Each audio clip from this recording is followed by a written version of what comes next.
Welcome students to AIB Education at Study with Anas sir. Today I will be start in class 12 Business Study chapter number 6 Staffing और आज की class की video हमारी part 1 की रहने वाली। So start करते हैं अपने चैप्टर को और वन शॉट एक्सप्लेनेशन के साथ कुछ इंपॉर्टेंट पॉइंट्स को कुछ इंपॉर्टेंट टॉपिक्स को कवर करते हैं।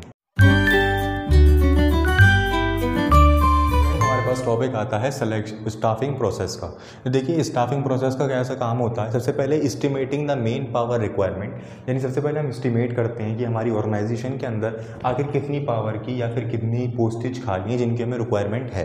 First step complete. Second recruitment, यानी अब हम क्या करते हैं उनकी भर्ती ले लेते हैं, यानी जितने कैंडिडेट्स की हमें नीड है उनको हम अपनी ऑर्गेनाइजेशन के अंदर ले लेते हैं, उनका रिज्यूम अप्रूवल कर देते हैं, अप्लाई कर देते हैं। और थर्ड आता है सिलेक्शन, यानी अब सिलेक्शन ले रहे हैं हम उनका। भर्ती रिक्रूटमेंट का जो मतलब होता है हिंदी में वो क्या होता है, भर्ती। कई स्टूडेंट्स कंफ्यूज हो जाते हैं इसमें, ठीक है। तो भर्ती लेते हैं, फिर हम सिलेक्शन करते हैं उनका, और फोर्थ आता है प्लेसमेंट एंड ओरिएंटेशन। देखो यहाँ तक के जितने स्टेप्स थे वो आने सिंपल थे। सबसे पहले हम ये एस्टिमेट कर रहे हैं कि कितनी पावर की ज़रूरत है हमें, मेन पावर की। फिर उनकी भर्ती ले रहे हैं, भर्ती के बाद उनका सिलेक्शन कर रहे हैं। सिलेक्शन इन द सेंस यानी कि फॉर एग्जाम्पल हमने हमारी ज़रूरत कितनी की लोगों की थी, 10 लोगों की जो जॉब है, यानी ए जॉब हमारे पास ज़रूरत है और 10 लोगों की ज़रूरत है। उसमें आ कितने गए, 20 लोग आ गए, मगर वो ए जॉब से अलग आए हैं, यानी कि ए जॉब के लिए नहीं, किसी अदर जॉब के लिए आए हैं। किसके लिए, किसी अदर जॉब के लिए। तो अदर जॉब के पर्सनस को भी तो छांटना होता है, तो यानी भर्ती तो हम यहाँ तक सबके कर रहे हैं, बट अब सिलेक्शन लिए हम देखते हैं कि हमारे पास कितने कैंडिडेट्स की नीड है जो कि हमारे एक्चुअल में कंपनी को परफॉर्मेंस के लिए ज़रूरत है।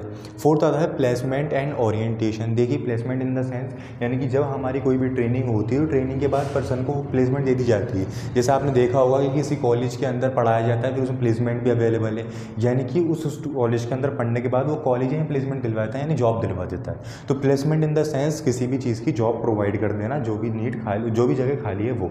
ओरिएंटेशन एक तरह से प्रेजेंटेशन है हमारी किसी भी कंपनी, जिसमें कंपनी की ब्रीफ प्रेजेंटेशन दी जाती है अपने एम्प्लॉयज़ को, उसको ओरिएंटेशन बोला जाता है। यहाँ तक समझ में आया होगा। आई होप आपके फोर्थ स्टेप हमारे कंप्लीट हुए स्टाफिंग के। फिफ्थ आता है ट्रेनिंग एंड डेवलपमेंट, यानी कि देखो ट्रेनिंग से जो होता है पर्सन वो डेवलपमेंट तो होता है। अल्टीमेटली हमारी कंपनी जितना भी पैसा ट्रेनिंग के ऊपर खर्च करती है वो आगे चलकर कंपनी उससे दुगना कमा लेती है। यानी फॉर एग्जांपल मैं अपने अगर इंस्टीट्यूट के अंदर कोई भी टीचर रखना चाहूँगा तो पहले मैं उसे ट्रेन करूँगा कि मेरे इंस्टीट्यूट की पढ़ाई कैसी है, मेरे इंस्टीट्यूट में कैसे कैसे पढ़ाया जाता है। तो वो ट्रेन हमने कर लिया, वो ट्रेन करने के बाद जब वो पढ़ाने लगेगा मेरे इंस्टीट्यूट के बच्चों को, तो उससे अल्टीमेटली फ़ायदा किसे होगा, मुझे होगा। तो इसी के तरीके से कहा गया है कि ट्रेनिंग के अंदर जब हम अपनी किसी भी एम्प्लॉय को ट्रेन करते हैं तो अल्टीमेटली वो डेवलपमेंट किसका करता है, हमारे ऑर्गेनाइजेशन करता है, हमारे लिए करता है।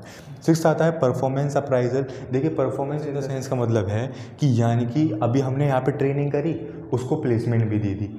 अब फॉर एग्जांपल मैंने अपने इंस्टीट्यूट के टीचर को सिखाया, सब कुछ चीज़ें समझाई और वो पढ़ाना शुरू कर दिया।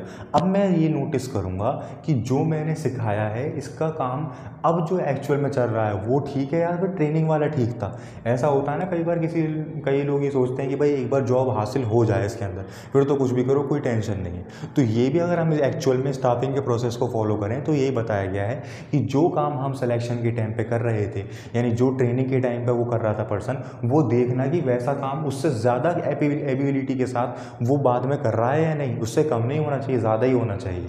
तो यहाँ पे हम जज करते हैं कि परफॉर्मेंस कैसा जा रहा है उसका आफ्टर ट्रेनिंग प्लेसमेंट के बाद।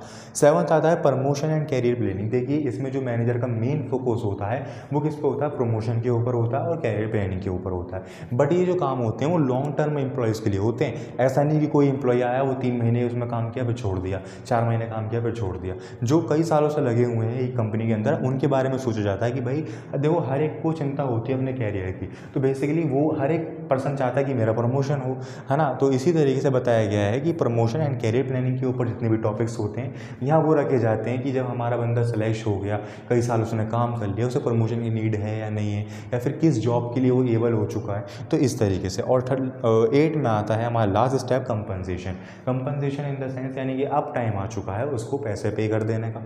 तो अब जितने भी हमने चीज़ें करी स्टाफिंग के प्रोसेस के अंदर यहाँ तक तो हमारा बेसिकली क्या हुआ, पैसों कहीं का नाम नहीं आया। अब आखिर में पैसे आए तो बेसिकली जॉब किस लिए की जाती है, पैसों के लिए की जाती है ना, तो कंपनसेट दे दिया जाता है उसको। तो ये था हमारा स्टाफिंग प्रोसेस। आई होप आपकी समझ में। स्टूडेंट्स हम स्टार्ट करते हैं चैप्टर को। सबसे पहले टॉपिक मिलता है हमें स्टाफिंग का। देखिए स्टाफिंग का मतलब क्या होता है, बेसिकली किसी भी खाली जगह को भर देना।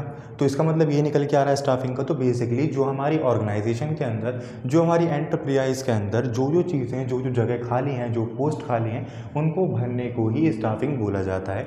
इसके कई सारे तरीके होते हैं, कई सारे प्रोसेस होते हैं जिनको हम फॉलो करते हुए जो हमारी पोस्टेज खाली होती हैं उनको हम फिलअप करते हैं। तो बेसिकली हम बढ़ते हैं इसके फीचर और इंपॉर्टेंस के ऊपर, जो कि हमें चैप्टर में फर्स्ट पार्ट में ही गिवन दे रखी है। तो देखिए सबसे पहले फीचर ऑफ स्टाफिंग क्या आता है, filling and keeping field the postage, और सेकंड आता है यानी कि फिलिंग करना जो हमारी पोस्टेज हैं उनको, और second begin the work force planning, यानी कि बेसिकली क्या कर रहा है, अभी तक हमने प्लानिंग करी, फिर उसके बाद ऑर्गेनाइजिंग कर दी, ऑर्गेनाइजिंग के बाद हमारा यहाँ से जो एक्चुअल वर्क है वो शुरू हो जाएगा अपने काम का, यानी कि उसको एक जैसे देखा जाए तो प्लान को इम्प्लीमेंट करने का काम हमारा यहाँ से शुरू हो जाएगा। अब तक जो हम काम कर रहे थे वहाँ से हमारा वर्क शुरू नहीं हो रहा था, हम एक तरह से ऑर्गेनाइजेशन तक ही कंप्लीट थे, ऑर्गेनाइज वर्क तक ही कंप्लीट थे।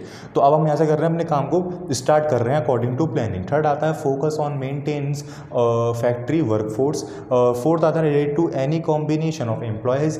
फिफ्थ आता है recognise the importance of every single person, और सिक्स्थ आता है कंटिन्यू प्रोसेस। तो बेसिकली बेहद ईजी फीचर्स हैं हमारे जितने भी फीचर्स हैं, जो कि हमें सीधा मतलब ये बता रहे हैं कि क्या करता है, जाहिर सी बात है डेवलपमेंट में मदद करता है, ग्रोथ में मदद करता है, और जो हमारा इसका जो काम होता है वो तो बता ही दिया कि जो हमारी खाली पोस्टेज होती हैं उनको भरना, और ये कंटिन्यू प्रोसेस होता है। जैसे कि जो हम स्टाफिंग कर देते हैं वो कम से कम 2-2.5 साल तो चलती है, अदरवाइज़ कोई पोस्ट जल्दी भी खाली हो जाती है तो उसका भी हमारे पास इंतजाम होता ही है। अब बात करते हैं उसकी इंपॉर्टेंस क्या क्या होती हैं। इंपॉर्टेंस आता है helpful in discovering and obtaining competent personal, यानी कि जब हम स्टाफिंग करते हैं तो बेसिकली कई सारी चीज़ें होती हैं, इंटरव्यू लेके करते हैं, कई तरीक़ों से करते हैं, तो उसके अंदर हम ज़्यादा से ज़्यादा एक तरह से देखा जाए इफ़िशियंसी वाला पर्सन हम ढूंढ सकते हैं। जैसे कि इंटरव्यू जो क्रैक करेगा वही उस जॉब को हासिल कर सकेगा, तो उस इंटरव्यू को करने के लिए ज़्यादा से ज़्यादा लोग एजुकेशन लेंगे, ट्रेनिंग लेंगे, कई सारी चीज़ें करेंगे जिसको वो इंटरव्यू क्रैक कर सकें। तो बेसिकली इस सिचुएशन के अंदर हमें काफ़ी अच्छा पर्सन मिल जाता है अपने काम को करने के लिए, अगर हम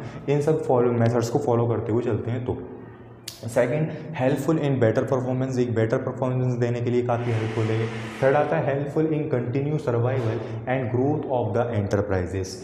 fourth helpful in optimum utilisation of human assets, and the last one is helpful in improving job satisfactory and the moral of employees. तो ये थे हमारे कुछ importance and then limited features. So I hope आपकी सभी चीज़ें आज ही class की वीडियो में नहीं, आज ही क्लास की वीडियो में हमने समझा कि सिलेक्शन का, स्टाफिंग का प्रोसेस क्या होता है, स्टाफिंग का मतलब क्या होता है, उसके फीचर्स क्या होते हैं, एंड साथ ही उसकी इंपॉर्टेंस क्या होती है। सो आज की क्लास की वीडियो में हमने ये सब चीज़ें कवर करी हैं। अगर आपको इन सभी किसी टॉपिक के अंदर कोई भी डाउट हो या फिर किसी अदर वीडियो से रिलेटेड कोई डाउट हो तो आप मुझे कमेंट सेक्शन में ज़रूर बताएं। अदरवाइज़ हम नेक्स्ट क्लास जब भी होगी हमारी बिजनेस स्टडी की, यानी कि वेडनेसडे है तो थर्सडे फ्राइडे को हमारी क्लास होगी इसकी, तो फ्राइडे को हम नेक्स्ट पार्ट से स्टार्ट कर देंगे, यानी इसी चैप्टर को कंटिन्यू करेंगे जो इंपॉर्टेंट पॉइंट्स हैं हमारे। तो बेसिकली अभी CBSE की डेट शीट भी आई है, बिजनेस स्टडी का पेपर तो एग्जाम काफ़ी बाद में है, तो जब तक हमारे कई सारे चैप्टर्स कवर हो जाएंगे, हो सकता है हम 1-2 बार और रिवीजन कर लें। तो आज की क्लास के लिए इतना ही। कोई भी डाउट हो आप मुझे कमेंट सेक्शन में ज़रूर बताएं। Thank you.